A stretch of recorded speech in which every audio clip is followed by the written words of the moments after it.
It is now my great honour to invite Mr. Charles Michel, President of the European Council between 2019 to 2024, and the Prime Minister of Belgium from 2014 to 2019 to come to the podium to address us. Please join me in giving him a very warm welcome.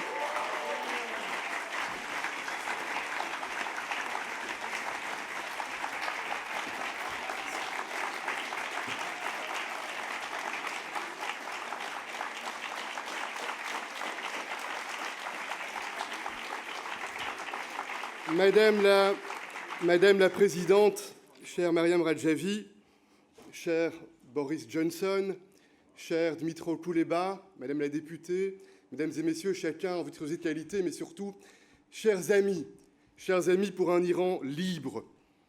Paris en effet, est bien plus qu'une capitale européenne. Paris, c'est une histoire. Paris, c'est une aventure humaine. Et Paris, c'est un symbole. C'est le symbole de la liberté, c'est le symbole de la résistance. Le sang a coulé.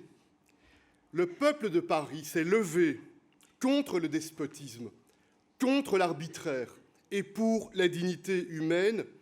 Et la Révolution française fut un tournant, à la fois un tournant dans l'histoire de France, mais également un tournant dans l'histoire du monde, parce qu'elle marque la genèse d'une révolution de la pensée. Elle place l'aspiration, l'émancipation, les libertés personnelles au cœur de nos sociétés et au cœur de l'intérêt général.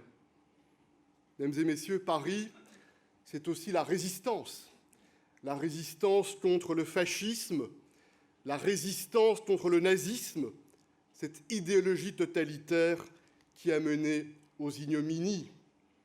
Et la résistance, ce sont des femmes et des hommes ordinaires qui prennent des risques extraordinaires pour changer le cours de l'histoire.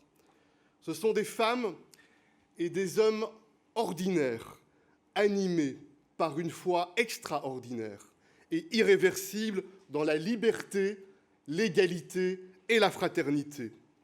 Et en 1948, c'est à Paris que la Déclaration universelle des droits de l'homme est adoptée.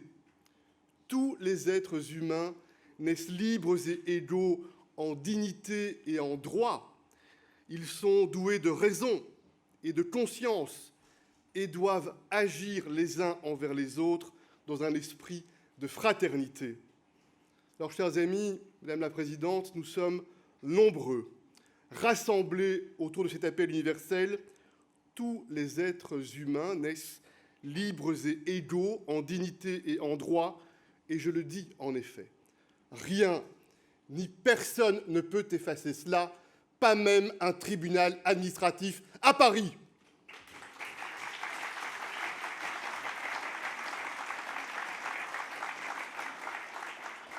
Mes très chers amis, cet appel universel, aujourd'hui c'est en Iran, une fois encore, qu'il prend tout son sens.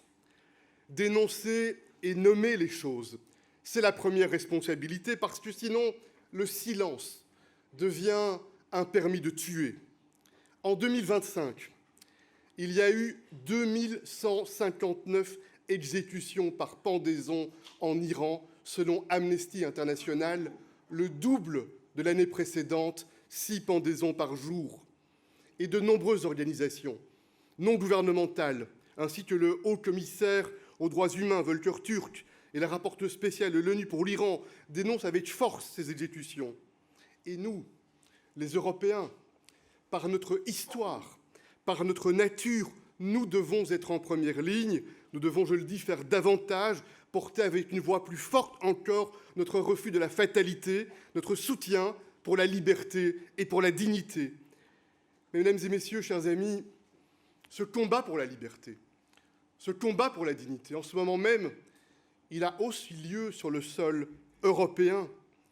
Et sur le sol européen, ce sont les Ukrainiens qui le mènent en résistant avec des douloureux sacrifices à la guerre d'agression de la Russie, menée avec le soutien des régimes du Mollah.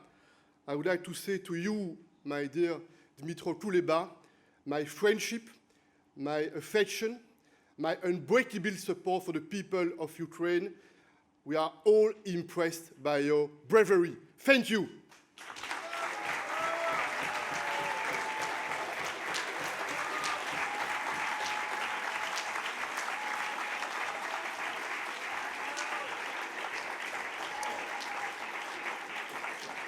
Alors, mes chers amis, le peuple iranien, depuis des décennies, a souffert et souffre de dictature. La dictature du Shah et la dictature des mollahs.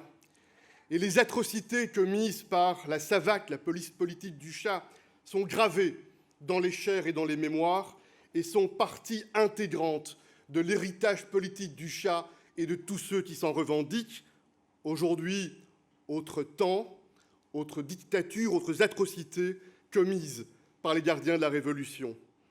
Et je suis aujourd'hui devant vous avec Boris Johnson, avec Dmitry Kuleba, avec tant d'autres amis pour un Iran libre, et je souhaiterais vous adresser 3 messages. Mon premier message, l'apaisement d'une dictature ne fonctionne pas. Appeasement does not work, never.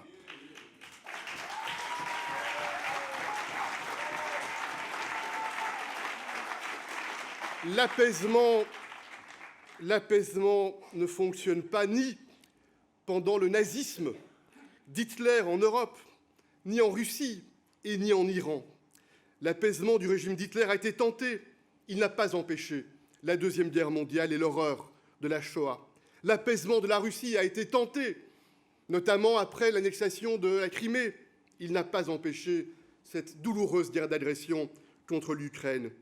En Iran aussi, la diplomatie de l'apaisement a été tentée avec acharnement, et les mêmes comportements produisent les mêmes résultats et les mêmes échecs.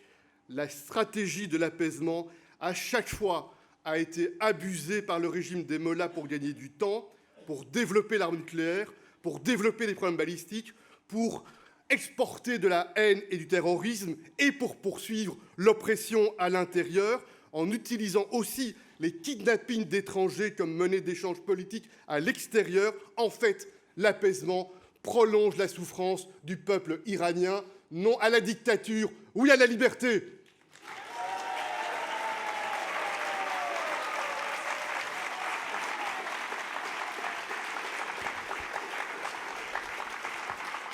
Chers amis,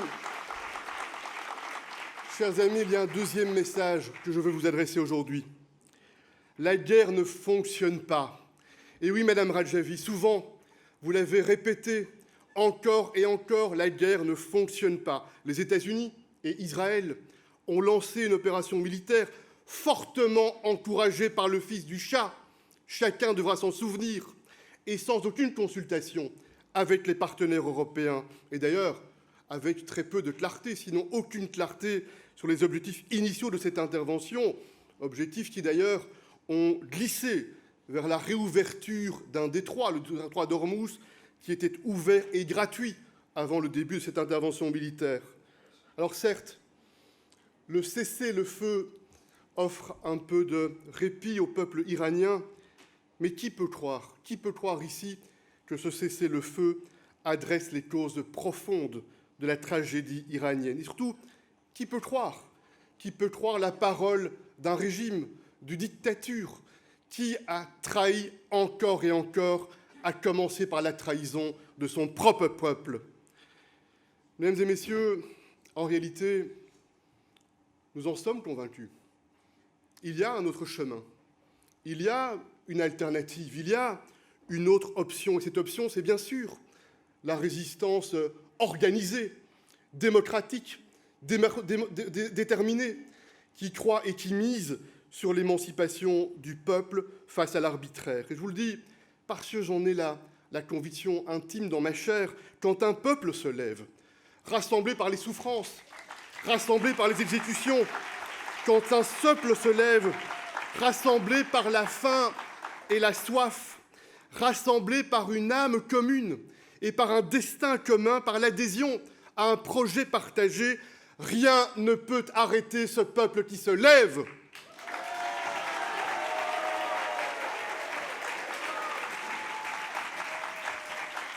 Alors bien sûr, je ne suis pas iranien, mais je sais que l'ampleur du soutien démocratique qui vient de l'extérieur peut contribuer à faire la différence.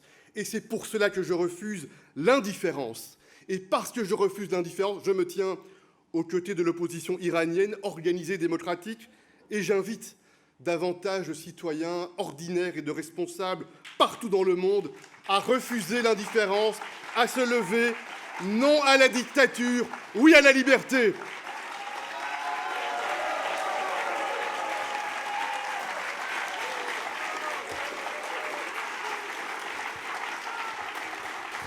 Alors, Madame Rajavi, cher conseiller de la Résistance et l'ensemble des organisations qui se coalisent, vous rassemblez encore aujourd'hui, n'en déplaise à d'aucuns, des milliers d'Iraniens à Paris aujourd'hui, comme hier à Berlin, à Rome, dans d'autres endroits, à l'instar des milliers de Français qui se sont levés à Paris pour la Révolution française 1889, à l'instar des milliers d'Ukrainiens qui se sont levés à Maïdan pour porter cet espoir de liberté. Et je voudrais demander à tous mes amis européens, en particulier ceux qui parfois émettent des doutes, haussent les épaules, affirment un certain scepticisme, quelle organisation en Europe, quel parti politique en Europe est-il capable de mobiliser dans les rues des dizaines de milliers de militants pour la démocratie, pour la liberté et pour l'espoir ?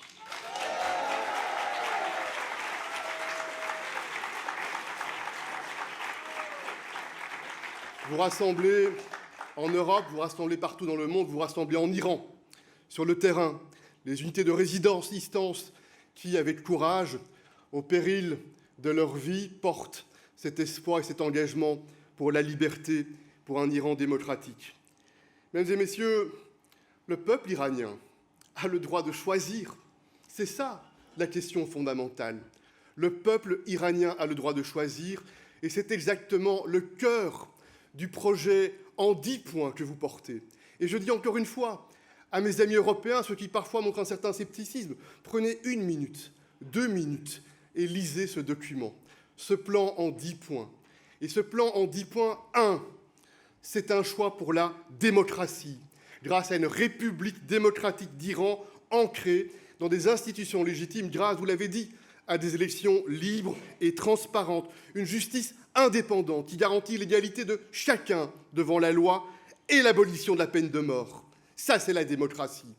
Et puis ce plan, c'est aussi la liberté des femmes, Madame Rajavi, l'égalité entre les femmes et les hommes qui doit être garantie, la liberté d'opinion, la liberté d'expression, la liberté de manifester et la liberté de religion grâce à une république laïque et démocratique d'Iran. Et enfin,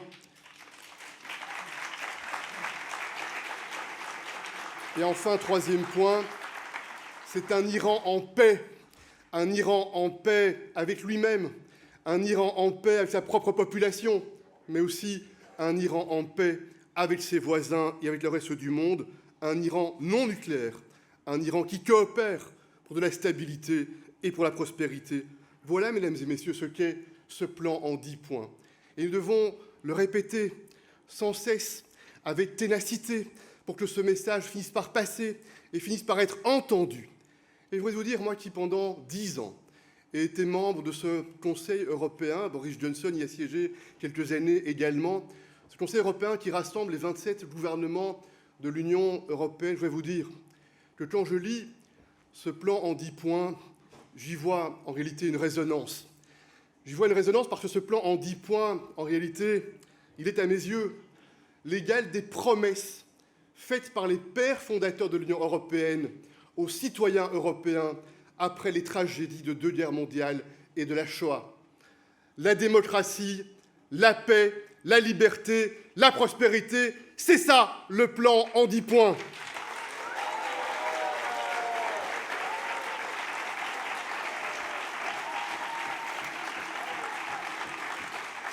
Passer en réalité, et nous savons ce que ça signifie en Europe, passer en réalité de l'obscurantisme à la lumière, ce plan en 10 points, c'est le code source pour un Iran du futur, un Iran optimiste, un Iran ancré dans la prospérité et ancré dans la liberté.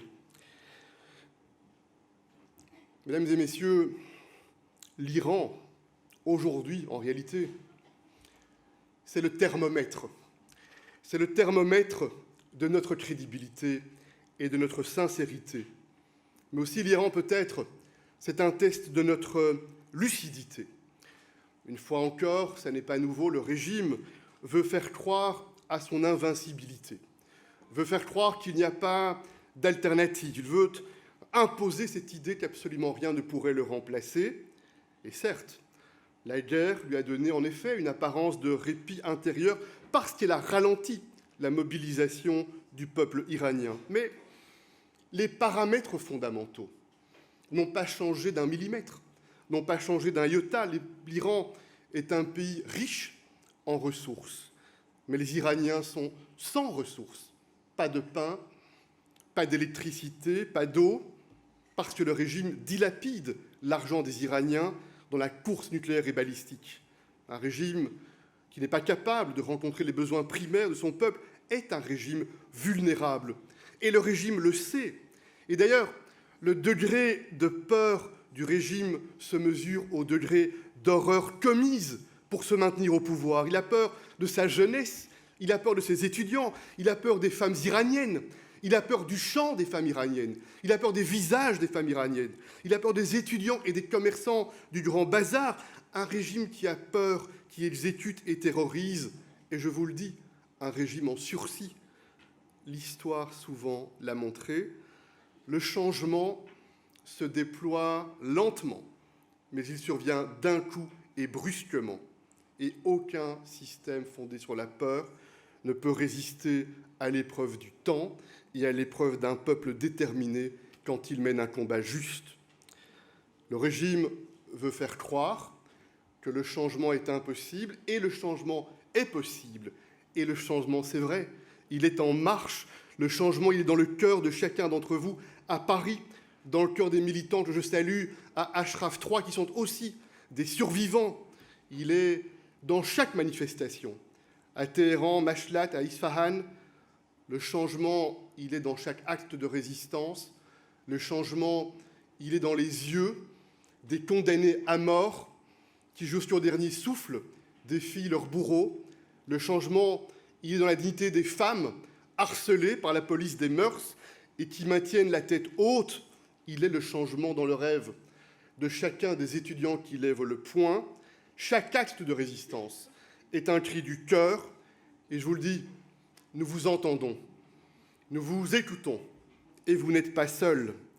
Nous admirons votre courage face aux intimidations, face aux diffamations, face aux désinformations et face aux menaces. Vous n'êtes pas seuls. Chaque jour, nous sommes plus nombreux à vos côtés. L'histoire de l'humanité est marquée par des épreuves, par des cruautés et par des injustices. Mais l'histoire de l'humanité révèle aussi qu'il n'y a pas de fatalité. Et quand des femmes et des hommes courageux, visionnaires et rassemblés se lèvent, ils ont la force de changer le cours de l'histoire. Je crois profondément en la force de femmes et d'hommes ordinaires, transcendés par le rendez-vous avec la vérité. Soyons, chacun d'entre nous, des résistants, des artisans de la liberté, parce que l'heure du choix, c'est bientôt. L'heure du choix, c'est maintenant. Nous sommes du bon côté de l'histoire, du côté d'un Iran républicain, démocratique et libre. Free Iran. Thank you. Merci beaucoup.